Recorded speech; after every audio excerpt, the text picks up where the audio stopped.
Om Swastiastu. Perkenalkan, nama saya Ikoma Aditya Permana, NIM 1911031132 dari kelas I semester 3, nomor absen 1. Di sini saya akan menerapkan model pembelajaran problem based learning atau pembelajaran berbasis masalah pada mata pelajaran matematika di kelas rendah SD. Model pembelajaran berbasis masalah atau problem based learning adalah suatu model pembelajaran yang menggunakan masalah-masalah dunia nyata sebagai pembelajarannya. Masalah dunia nyata yang dimaksud adalah masalah yang dialami oleh siswa yang berada di dalam kehidupannya sehari-hari. Masalah tersebut digunakan sebagai suatu konteks bagi siswa untuk mempelajari cara berpikir kritis dan keterampilan pemecahan masalah, serta untuk memperoleh pengetahuan dan konsep yang esensial dari materi-materi pembelajaran. Karakteristik dari pembelajaran berbasis masalah adalah yang pertama, pembelajaran menjadi starting point dalam belajar.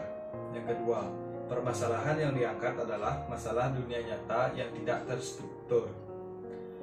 Nomor 3, permasalahan membutuhkan perspektif ganda atau multiple perspektif.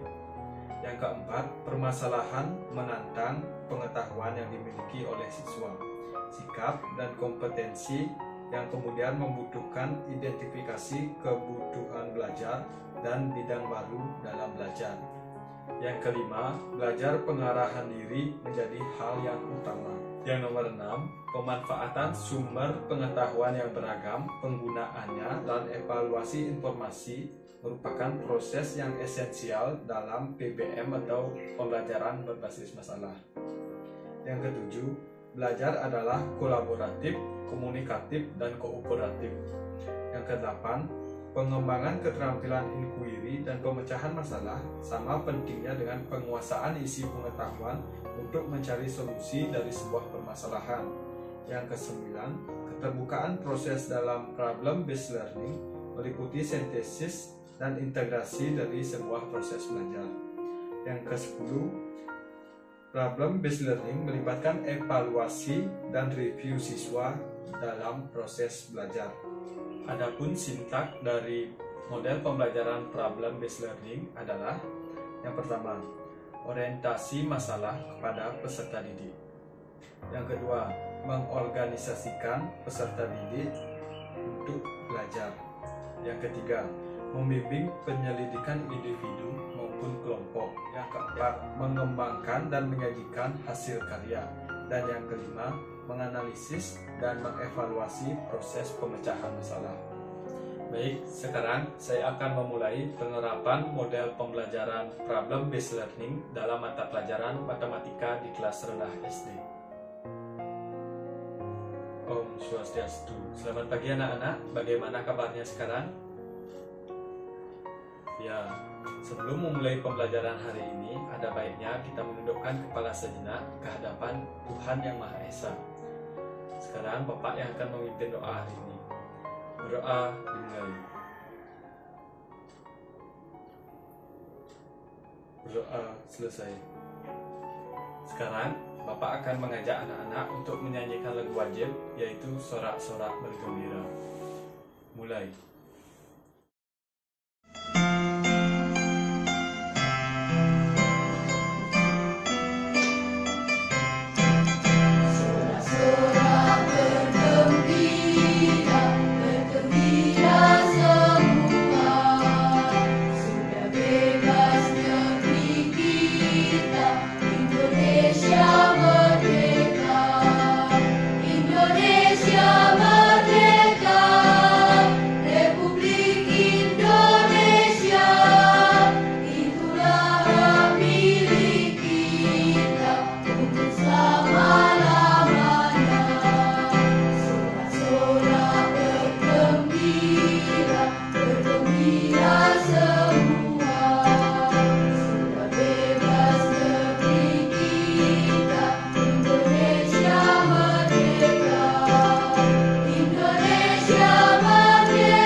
sekarang Bapak akan melakukan absensi.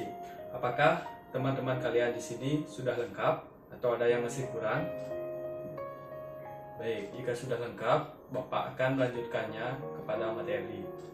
Pada hari yang baik ini, Bapak akan memberikan pembelajaran matematika dengan materi penjumlahan dan pengurangan. Kenapa penjumlahan dan pengurangan?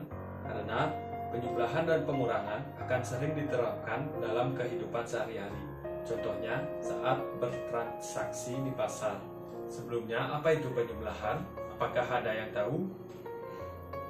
Baik, jika tidak, sekarang Bapak akan menjelaskannya. Penjumlahan adalah penggabungan dua atau lebih angka sehingga hasilnya menjadi angka yang baru dan memiliki jumlah yang lebih banyak. Lalu, apa itu pengurangan? Apakah ada yang tahu? Jika tidak, Bapak akan menjelaskannya. Pengurangan adalah proses mengambil dua atau lebih bilangan sehingga hasilnya menjadi lebih sedikit.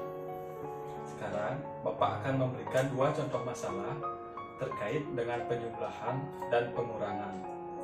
Untuk masalah nomor 1, misalnya ayah memiliki 2 ekor burung cucuk. Kemudian ayah pergi ke sawah untuk menangkap 5 ekor burung cucuk lagi. Jadi berapa banyak burung yang dimiliki oleh ayah sekarang? Untuk masalah nomor 2, misalkan Doni memiliki 6 ekor ikan cupang. Kemudian 2 ekor ikan cupang Doni dimakan oleh kucing. Jadi berapa sisa ikan cupang yang dimiliki oleh Doni sekarang?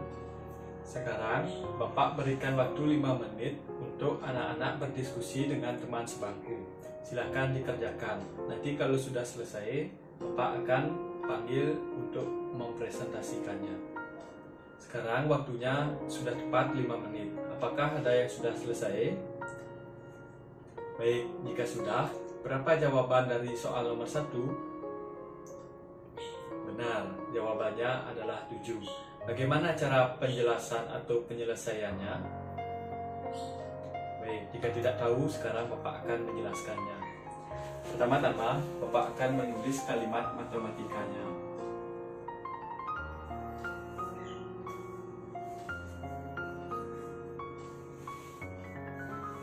Baik, ini adalah kalimat matematika dari masalah nomor 1. Masalah nomor 1 ini adalah operasi apa, anak-anak? Betul, penjumlahan.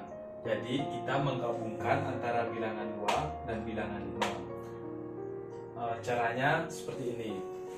Misalkan 2 kita lambangkan dengan jari. Kemudian 5.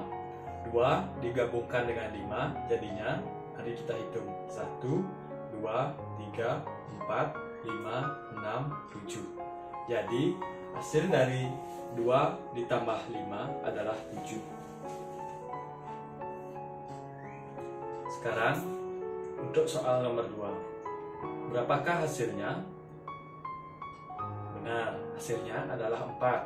Bagaimana cara penyelesaiannya? Sekarang Bapak akan menjelaskannya.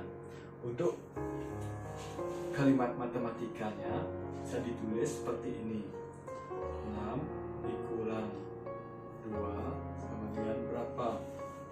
Baik, ini adalah kalimat matematika dari soal nomor 2. 6 dikurangi 2. Ini adalah soal dengan operasi pengurangan. Artinya 6 dikurang 2, 6 ini diambil sebanyak 2 satuan. Sekarang Pak misalkan menggunakan jari. Misalkan 6 diambil 2, 1, 2. Jadi berapa sisanya? Mari kita hitung. 1, 2, 3, 4. Jadi jawaban dari 6 dikurangi 2 adalah 4. Apakah anak-anak sudah mengerti? Baik, jika sudah, sekarang Bapak akan melanjutkan untuk memberikan contoh masalah selanjutnya. Misalkan Budi mempunyai 3 layangan. Kemudian ayah Budi membelikan 4 layangan lagi. Jadi berapa banyak layangan yang dimiliki oleh Budi sekarang? Untuk contoh masalah berikutnya. Misalkan Budi memiliki 7 layangan. Kemudian, ketujuh layangan tersebut dinaikkan oleh Budi. Tanpa disangka-sangka, 5 buah layangan Budi putus. Jadi, berapa sisa layangan yang dimiliki oleh Budi sekarang? Apakah anak-anak sudah selesai mencatatnya? Jika sudah, sekarang Bapak berikan waktu 5 menit untuk mengerjakan masalah tersebut. Kerjakan dengan teman sebangku ya. Untuk soal yang pertama, apakah sudah ada yang selesai? Berapa jawabannya? Benar, jawabannya adalah 7. Bagaimana cara penjelasannya atau penyelesaiannya? Sekarang Bapak akan peragakan. Pertama-tama kita tulis kalimat matematikanya.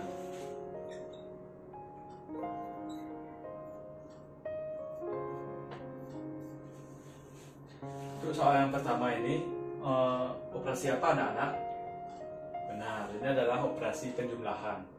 3 ditambah 4. Jadi kita misalkan dengan jari. 3 ditambah 4. Jadi mari kita hitung bersama. 3 digabungkan dengan 4. 1, 2, 3, 4, 5, 6, 7. Jadi 3 ditambah 4 adalah 7. Untuk soal yang kedua, apakah sudah ada yang selesai? Jika sudah, berapa hasilnya? Nah, hasilnya adalah 2. Sekarang Bapak akan ajarkan bagaimana cara menghitungnya. Pertama-tama, kita buat kalimat matematikanya dulu. Soal ini adalah soal operasi pengurangan. 7 dikurangi 5. Hasilnya berapa?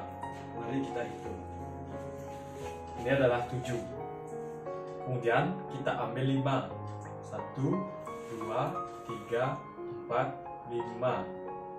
Jadi berapa sisanya? Mari kita hitung. 1, 2. Jadi 7 dikurangi 5, hasilnya adalah 2.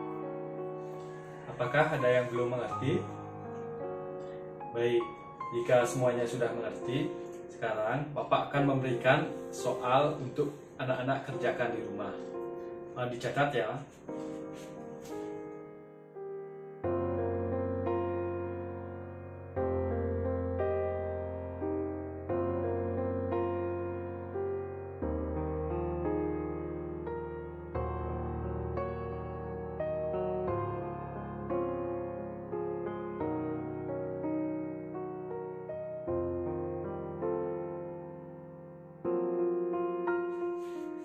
Baik, ini adalah pekerjaan rumah yang akan dikumpulkan pada pertemuan berikutnya. Silakan dicatat ya. Baik, apakah semuanya sudah selesai mencatat PR di depan? Jika sudah, sekian pembelajaran hari ini yang dapat Bapak sampaikan. Terima kasih atas waktunya. Mohon maaf jika Bapak ada kesalahan kata ataupun perbuatan. Bapak tutup dengan Prabu Santi. Om Santi Santi Santi Om. Selamat siang anak-anak. Baik, itu tadi penerapan model pembelajaran problem based learning dalam mata pelajaran matematika di kelas 6 SD. Dari penerapan tadi, saya dapat menyimpulkan ada beberapa kelebihan dan kekurangan dari model pembelajaran ini. Kelebihannya adalah yang pertama, model pembelajaran berbasis masalah merupakan teknik yang cukup bagus untuk memahami isi pembelajaran. Yang kedua, model pembelajaran berbasis masalah dapat menantang kemampuan siswa serta memberikan kepuasan untuk menemukan pengetahuan yang baru bagi peserta didik. Yang ketiga, model pembelajaran berbasis masalah dapat meningkatkan aktivitas belajar siswa. Yang keempat, model pembelajaran berbasis masalah dapat membantu siswa dalam mentransfer pengetahuan untuk memahami masalah dalam kehidupan nyata. Yang kelima, model pembelajaran berbasis masalah dapat membantu siswa dalam mengembangkan pengetahuan barunya dan bertanggung jawab dalam pembelajaran yang mereka lakukan. Di samping itu, PBL dapat mendukung siswa untuk melakukan evaluasi sendiri baik terhadap hasil maupun proses belajarnya. Yang keenam, Model pembelajaran berbasis masalah dapat mengembangkan kemampuan siswa untuk berpikir kritis dan mengembangkan kemampuan mereka untuk menyelesaikan dengan pengetahuan baru. Kelemahan dari model pembelajaran berbasis masalah. Yang pertama, ketika siswa tidak memiliki minat atau tidak mempunyai kepercayaan bahwa masalah yang dipelajari akan terpecahkan, maka mereka akan merasa enggan untuk mencobanya. Yang kedua, keberhasilan model pembelajaran berbasis masalah ini membutuhkan cukup waktu untuk melakukan persiapan. Yang ketiga, tanpa pemahaman mengapa mereka berusaha untuk memecahkan masalah yang dipelajari, maka mereka tidak akan belajar apa yang ingin mereka pelajari. Baik, sekian video saya tentang penerapan model pembelajaran problem-based learning dalam mata pelajaran matematika di kelas rendah SD yang dapat saya peragakan. Mohon maaf jika ada salah kata ataupun perbuatan. Saya tutup dengan Paramasanti. Om Santi Santi Santi Om.